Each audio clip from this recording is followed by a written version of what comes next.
अब मैंने दामिनी से सनी देओल और शौर्य मूवी से के मेनन को कंपेयर इसलिए किया क्योंकि ये दोनों ही एक्टर मूवी के मेन लीड थे ही नहीं, लेकिन मूवी को याद ही इन्हीं की वजह से किया जाता है और इन दोनों मूवी को इनके बिना इमेजिन किया ही नहीं जा सकता। और बाय द वे, इस मूवी से रिलेटेड एक इंटरेस्टिंग बात ये भी है कि इस मूवी के एंड क्रेडिट में शाहरुख खान का वॉइस ओवर भी सुनने को मिलता है। ये तीनों मेरे फेवरेट एक्टर है और मैं इनके सिवा किसी को नहीं देखता।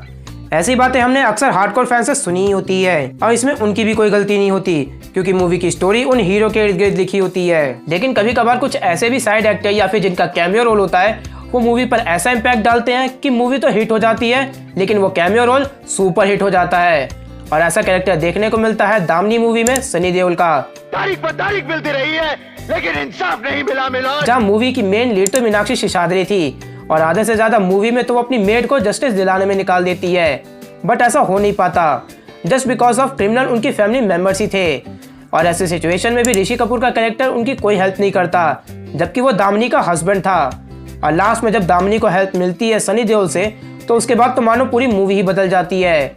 सनी देओल की परफॉर्मेंस, इम्पैक्टफुल डायलॉग एक वन टाइम वॉच होने वाली मूवी को लाइफ टाइम तक याद रखने वाली मूवी बना देते हैं। और ऐसा ही powerful character with powerful performance के साथ देखने को मिलता है शौर्य मूवी से के मेनन का। अगर मैं चाहूं तो सैकड़ों राठौर की फौज खड़ी कर दूं और मैं करूंगा। अब मैंने दामिनी से सनी देओल और शौर्य मूवी से के मेनन को कंपेयर इसलिए किया क्योंकि ये दोनों ही एक्टर मूवी के मेन लीड थे ही नहीं, लेकिन मूवी को याद ही इन्हीं की वजह से किया जाता है और इन दोनों मूवी को इनके बिना इमेजिन किया ही नहीं जा सकता। वैसे तो मूवी में के मेनन के कैरेक्टर ब्रिगेडियर प्रताप को एक नेगेटिव वे में दिखाया जाता है कि वो अपनी बेटी, बीवी और माँ की डेथ की वजह से पूरे एक रिलीजन पर अपना गुस्सा निकालता है। लेकिन के मेनन ने जिस तरह से ब्रिगेडियर प्रताप का रोल प्ले किया वो इतना इम्पैक्टफुल था कि उसके आगे मेकर्स जिस पॉइंट ऑफ व्यू से मूवी को दिखाना भी चाहते थे ऑडियंस को वो नजरिया पसंद ही नहीं आया। और बाय द वे, इस मूवी से रिलेटेड एक इंटरेस्टिंग बात ये भी है कि इस मूवी के एंड क्रेडिट में शाहरुख खान का वॉइस ओवर भी सुनने को मिलता है। अब शाहरुख खान की बात निकली है तो ब्रह्मास्त्र के मोहन भार्गव का कैमियो रोल भी काफी हद तक इम्पैक्टफुल था। मूवी को क्रिटिसाइज किया गया, मूवी को लेकर ऑडियंस दो पार्ट में बट गई, लेकिन कहीं ना कहीं मूवी का ये सीन सभी को पसंद आया था। वैसे तो इस सीन के भी डायलॉग कुछ खास इंप्रेसिव नहीं थी, बट इसे पसंद करने का मेन रीजन था इसके विजुअल्स और बैकग्राउंड म्यूजिक। और अगर एक बैकग्राउंड म्यूजिक से किसी कैमियो रोल में चार चांद लग जाते हैं तो फिर रोलेक्स का नाम जरूर लेना चाहिए,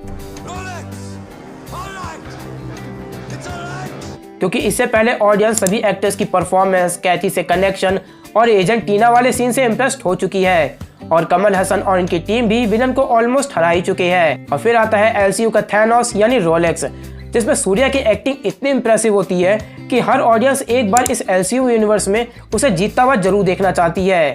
और अभी तक जितने भी सिनेमैटिक यूनिवर्स बन चुके हैं उनमें से सबसे अच्छा काम किया है तो वो है एलसीयू ने अपने सबसे बड़े विलन को अच्छे से एस्टैब्लिश करके, क्योंकि फ्यूचर में यूनिवर्स से कनेक्टेड जितनी भी मूवीज आएंगी उसकी हाइप ऑलरेडी बन जाएगी। खैर, ये तो थे वो सपोर्टिंग एक्टर्स और कैमियो रोल जो कि मूवी से भी ज्यादा हिट हुए। वैसे इनमें से तुम्हारा कौन सा फेवरेट है ये मुझे कमेंट सेक्शन में बताओ और वीडियो अच्छी लगी हो तो वीडियो को लाइक करें, चैनल को सब्सक्राइब करें।